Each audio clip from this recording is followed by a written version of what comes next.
Love story ఎందుకులే అన్న love స్టోరీలు. కాదు, మీరు అఫీషియల్గా పెట్టారు. ఏం పెట్టిన అఫీషియల్గా తెలుసు కదా జనాలందరికీ. ఏం తెలుసు అన్న? ప్రియా లేదు ఇప్పుడు ఈషా ఏమైంది? ఏం కాలేదు. బ్రేకప్ కలిసి ఉన్నారా? లేదు. ఏంటి అన్న అది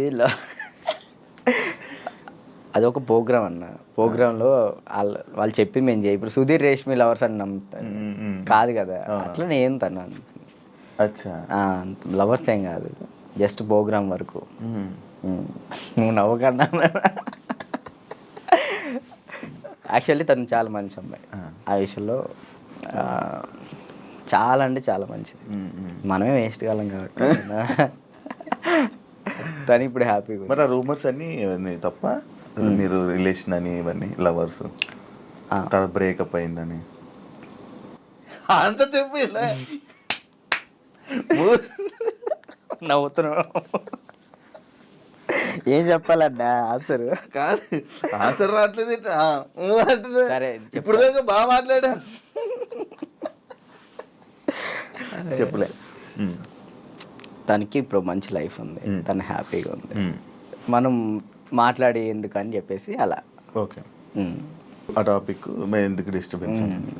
ఓకే, అప్పట్లో అక్షయ్ ఖాన్ అని ఫుల్ ఇది పెట్టారు. అవును, దాని తర్వాత ఇది వచ్చింది. ఇప్పుడు అక్షయ్ నువ్వు ఇప్పుడు టచ్లో ఉన్నారా? మొన్న ఛాంపియన్స్లో అనుకుంటా కదా మళ్ళీ మీరు ఇద్దరు కలిసి డ్యాన్స్ చేసింది అదేనా? ఛాంపియన్స్. అప్పుడు కలిసి ఉన్నారా ఇప్పుడు మీరంతా? నార్మల్ కలుస్తూ ఉంటాం అన్న. ఇప్పుడు వాళ్ళ ఇంటికి వెళ్తూ ఉంటాం అప్పుడప్పుడు. చెప్తున్నా కదా, అప్పుడు స్టార్టింగ్ అంటే ఇక తనే అసలు ఇటున్నా కానీ అటు వెళ్ళిపోయేవాళ్ళు. కాదు, ఇన్స్టాలో అందరిని అన్ఫాలో ఎందుకు కొట్టావు? ఎప్పుడన్నా ఇన్స్టాలో మొత్తం అందరినీ, మీ ఫ్రెండ్స్ వాళ్ళు వీళ్ళు అని కాకుండా అందరిని అన్ఫాలో ఎందుకు కొట్టేసావు? ఎప్పుడన్నా రీసెంట్గా ఏ పిచ్చిలు వేసింది ఒక్కొక్కసారి. అంటే ఒక్కరిని ఇంట్లో కూర్చున్నా అంటే ఏంది నాకు ఎవరు మెసేజ్ చేయట్లేదు ఏంటి, ఫేమ్ అయిపోయింది వదిలేసారు ఏంటి అందరని తెక్కులేసి మొత్తం అందరిని అన్ఫాలో కొట్టేసిన. మొన్న ఆ టాపిక్ కూడా నాకు ఎలా వచ్చిందంటే ఎవరు ఫోన్ చేసి రాజు ఏంటి అందరిని అన్ఫాలో కొట్టాడు అని అన్నారు. ఎందుకు అన్ఫాలో కొట్టాడంటే ఏమైందో ఏంటో తెలీదు, మీ మధ్య ఏదో డిప్రెషన్లో ఉండి ఏమైంది అందుకే అందరిని అన్ఫాలో కొట్టేశాడని టాకు. అదే అసలు డిప్రెషన్లోకి వెళ్ళాము, అది మాత్రం నిజం. ఎందుకు ఇదే ఏం చేయాలో అర్థం కావట్లే. ఇప్పుడు ఒకటి వచ్చింది అనుకున్నా, దాని మీద గట్టిగా నుంచుంటా. ఏంటంటే నాకు ఇటు వెళ్ళాలో అర్థం కావట్లేదు. ఇప్పుడు కొరియోగ్రాఫింగ్ చేయాలంటే కొరియోగ్రాఫర్ కార్డు ఉంటేనే కొరియోగ్రాఫింగ్ చేస్తాను. ఇటేమో సినిమాలు వస్తున్నాయి, సాంగ్లు వస్తున్నాయి. ఇది అంటే ఛాన్స్ వచ్చింది, నేను ఎట్లా వదులుకోవాలో అర్థం కావట్లేదు, వదులుకోలేకపోతున్నా. యాక్టింగ్ అంటే నార్మల్గా యాక్టింగ్ మీద అంత బేస్ కాదు కదా, మన ఓన్లీ డ్యాన్స్ బేస్ మీద కదా. డ్యాన్స్ బేస్ మీద నేను ఇప్పుడు ఏం చేయాలా అని ఒక 24 గంటలు డ్యాన్స్ క్లాస్లో ఉండేవాడిని. ఒకేసారి ఇంట్లో కూర్చుంటే నాకు డిప్రెషన్లో వెళ్ళిపోయినా. డ్యాన్స్ చేయట్లేదు ఏంటని నేను డాన్స్ చేయట్లేదు ఏంటి, నేను డాన్స్ చేయాలని వస్తే బాగుండు అని ఒక డిప్రెషన్లోకి వెళ్ళిపోయినా నేను. ఇంకా అది కాక ఇది కాక ఇంకా అలా డిప్రెషన్లోకి వెళ్ళిపోయి అన్ఫాలోలు అంతే. అందరి మనుషులను వదిలేయడాలు. ఏంది వీళ్ళు ఒక్కళ్ళు కూడా నాకు మెసేజ్ చేయట్లేదు ఏంటి, నేనే అందరు అనుభవాలు కొట్టా. నన్ను కూడా నేను ఎందుకు కొడతాను చూడు, ఇప్పుడు కొట్టున్నా. కాదు అప్పట్లో ప్రాంక్స్ అవన్నీ వచ్చాయి, లవ్ ప్రాంక్లు అవన్నీ నువ్వు కావాలని చేసినవా? లేదన్న, ప్రాంక్ నాకు దొరికేస్తారు వాళ్ళు చిన్నపిల్లలు, వాళ్ళు ఇక్కడ దాకా ప్రొడ్యూసింగ్. దానివల్ల ఏమైనా నువ్వు కొంచెం తగ్గిందని వాల్యూ అన్నీ తగ్గడం అలాంటివి ఏమైనా జరిగాయి? నాకు తెలియని కూడా తెలియదు అసలు. ప్రీ ప్లాన్ ప్రాంక్స్ కదా అవి, వాళ్ళు ప్రీ ప్లాన్ చేసుకున్నారు వాళ్ళు మొత్తం. ఎందుకు చేసావు అవి? నాకు తెలియదు అసలు వాళ్ళు చేశారని. ఎప్పుడు తెలిసింది? వాళ్ళు ఆల్రెడీ స్టార్ట్ చేసింది సగంలో తెలిసింది. వీళ్ళు జరుగు అటు జరుగు ఇటు జరుగు అంటే అర్థం కదా, మన కెమెరా ముందలు పెట్టాడని అన్నప్పుడు సర్లే పెట్టారు కదా ఇప్పుడు దొరికేస్తే బాగోదని కావాలని యాక్ట్ చేసి నేను కూడా కవర్ చేసిన. మనసులో అన్ని పెట్టేసి అది తప్పదు కదా. ఓకే, పెళ్ళి ఎప్పుడు? నా ఎందుకులే నీకైందన్న లేదు కాదు మామూలు పెళ్ళి అంటే నాకు ఒక ఇన్ఫర్మేషన్ వచ్చింది అందుకే అడిగా. లేదు మరదల్ని ఎప్పుడు పెళ్లి చేసుకుంటా అంటే లేదన్న ఇప్పుడే లేదు, మనకి ఇంకా టైం ఉంది. ముందు నాకేంటంటే మెయిన్ గోల్ సెట్ అవ్వాలి. సెట్ మన సెట్ కాకుండా ఒక అమ్మాయి మన ఇంటికి తీసుకొచ్చి మనకున్న ప్రాబ్లమ్స్ కూడా ఆమె పెట్టేదానికంటే మనం సెట్ అయ్యి అమ్మాయిని తెచ్చుకోవడం కరెక్ట్ కదా అని. మరదల పెళ్ళి రైట్ అని నిజమేనా? లేదన్న అలాంటిది ఏం లేదు. మా మమ్మీ ఇప్పుడు ఫ్యామిలీ వాళ్ళు ఇప్పుడు ఎలాగని మమ్మీ వాళ్ళు అనుకుంటారు కదా, ఏమికి ఇచ్చి చేద్దాం ఆమెకి ఇచ్చి చేద్దాం అని, అట్లా మా మరదలకి ఇచ్చి చేద్దామని మా మమ్మీ అనుకుంటుంది, అందరికీ చెప్పుకుంటుంది. అది లవ్ మ్యారేజ్ కాదన్న, అరేంజ్ చేసుకుంటా. అరేంజ్ చేసుకుంటా. ఎందుకు? లవ్ కమ్ అరేంజ్ చేసుకుంటా. అబ్బా బానే ఎవరున్నారు? లేదు ఇంకా చూసుకుంటున్నారు. నేను మెసేజ్ చేయమందామా? వద్దులేదు, ముందు సెట్ అవ్వాలి, ఆ తర్వాత సెట్. నీకు ఏది ప్రాబ్లం ఉంది? అప్పుడప్పుడు పెయిన్ వస్తూ ప్రాబ్లం అవుతుంది, ఏంటది? నీకేమని చెప్తారన్న? అది ఎట్లా వచ్చిందని నాకు కూడా తెలియదు అన్న, చిన్నప్పటి నుంచి లేదు అది. లాక్డౌన్లో మనకి సడన్గా పెయిన్ వచ్చింది, కిమ్స్ హాస్పిటల్ తీసుకెళ్ళారు, 3 రోజులు ఉంచారు. 3 రోజులు ఎందుకు ఉంచారో తెలియలే.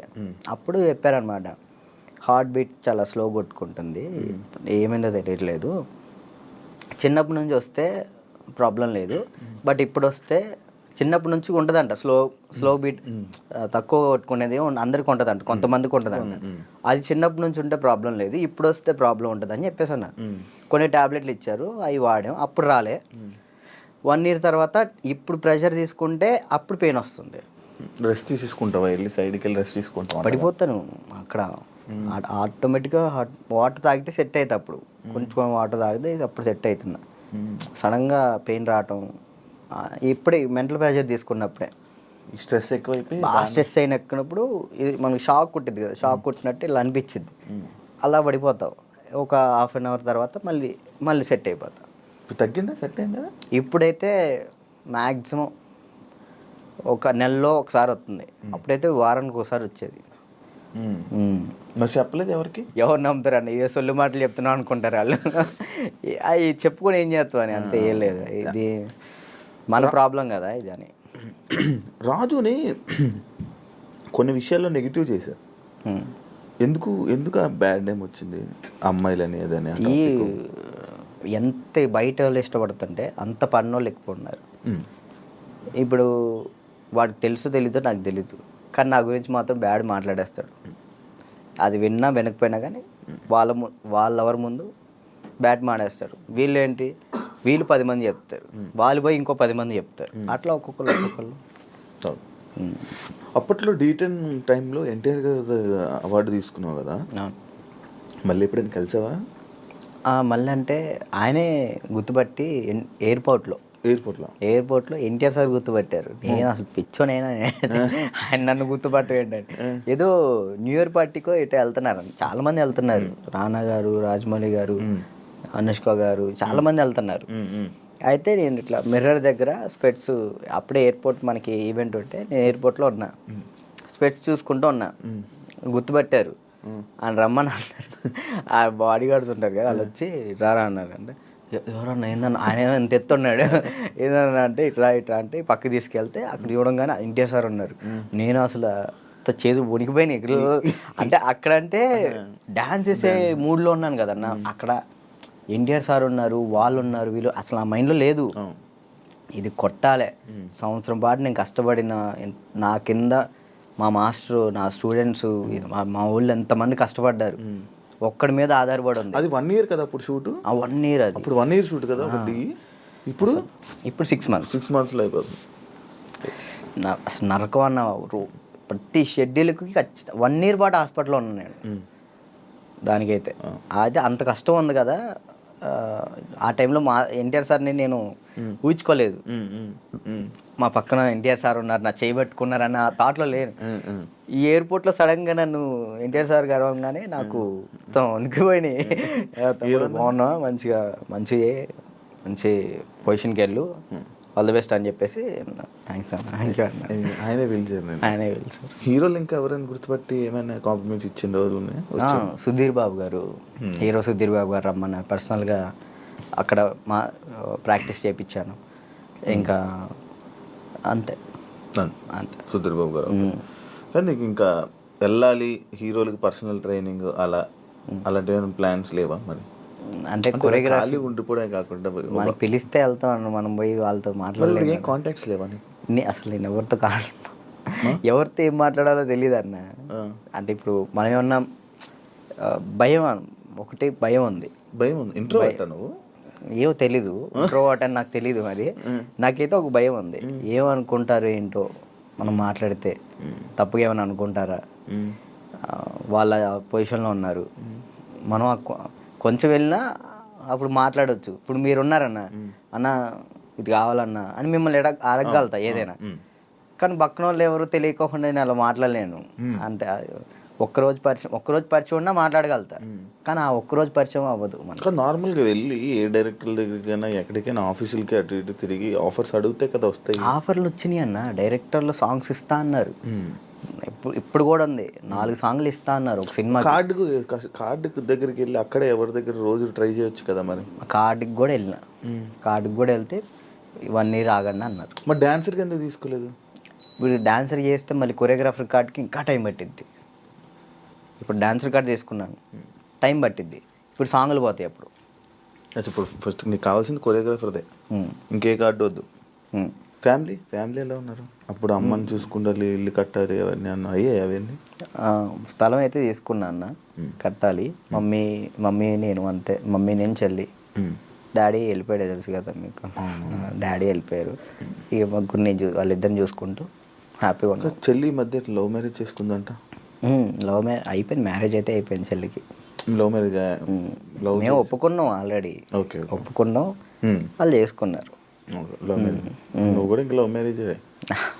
వద్దులే అన్న,